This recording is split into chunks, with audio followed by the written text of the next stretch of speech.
इस तेजी के साथ खबर देने वाले, जब आप उस तेजी के साथ खबर देने वाले उस प्रोसेस में पड़ जाते हैं तो कई बार आपसे कुछ गलतियां हो जाती हैं, जो गलतियां हमारे लिए तो छोटी गलती होती है, लेकिन जिनका नाम लिया जाता है उनके परिवारों के लिए, उनके लिए ये बहुत बड़ी आफत और बहुत बड़ी परेशानी सोशल मीडिया के कारण बन सकती है।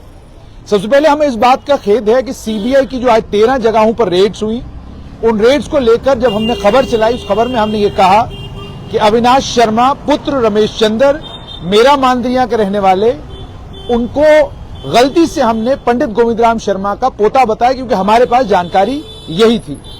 उसके बाद हमें पंडित गोविंद राम शर्मा जी के सुपुत्र सुरेश शर्मा जो डीडीसी है, उनका फोन आया। उन्होंने इस बात पर नाराजगी का इजहार किया कि मेरे पिताजी का नाम किसी भी व्यक्ति के साथ जोड़ना गलत बात है, नहीं जोड़ा जाना चाहिए था। अविनाश मेरे इलाके का रहने वाला जरूर है, लेकिन मेरे पारिवारिक संबंध उसके साथ हैं या मेरा परिवार का उसके साथ कोई रिश्ता है, ये बिल्कुल गलत, बेबुनियाद है, इसमें कोई सच्चाई नहीं है। वो पंडित गोविंद राम शर्मा का पोता बिल्कुल नहीं है। हम ये जो गलती हुई है उसके लिए एक तो हम शर्मिंदगी का इजहार करते हैं कि हमें ये गलती करनी नहीं चाहिए थी। स्ट्रेट लाइन के ऊपर हमारी कोशिश हमेशा ये रहती है कि तथ्यों के आधार पर खबर आप तक पहुंचाई जाए, और अगर गलती हमसे कहीं पर हो तो उस गलती को मानना और गलती को मानकर अपनी गलती को सही करना भी, दुरुस्त करना भी बहुत ज्यादा जरूरी है।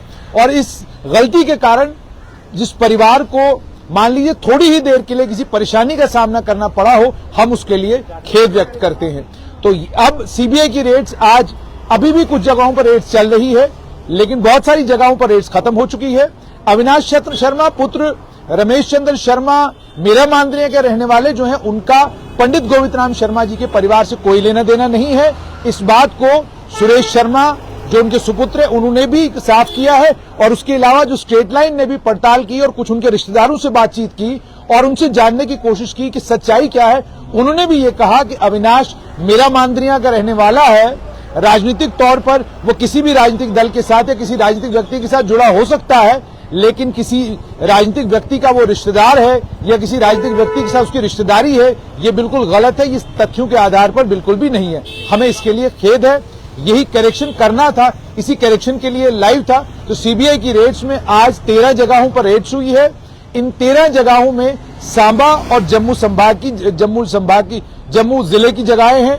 हमने इसमें वो बच्चे भी हैं जिन्होंने अकाउंट असिस्टेंट फाइनेंस में टॉप किया था, उनके यहां पर भी रेड्स हुई है। रेड्स अभी भी कंटिन्यू है, और जो सूत्र हैं वो ये बता रहे हैं कि आने वाले दिनों में और भी रेड्स होंगी। आज Jammu Kashmir service selection board की मेंबर ममता खजूरिया के घर पर भी रेड हुई है।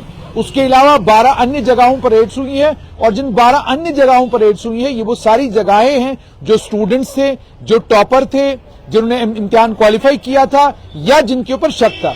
एक बात मैं और साफ कर दूं कि जिनके घरों पर सीबीआई की रेड होती है उसका कतई भी ये मतलब नहीं कि रेड होने का मतलब ये हो गया कि वो मुजरिम ठहरा दिए गए। रेड होने का केवल मतलब ये है कि सीबीआई को उनके ऊपर शक था, सीबीआई ने जांच पड़ताल की, अब सीबीआई सबूत इकट्ठे करने का काम कर रही है। जब सबूत सीबीआई के पास आते हैं और एविडेंस सीबीआई के पास कलेक्ट होता है, उसके बाद जाकर सीबीआई उन्हें संदिग्ध की कैटेगरी में डालती है और फिर फाइनली उन्हें चार्जशीट का या अपनी एफआईआर का हिस्सा बनाकर उनकी गिरफ्तारी करती है। तो अभी जिनके घरों में रेड हुई है, इसका मतलब केवल रेड हुई है।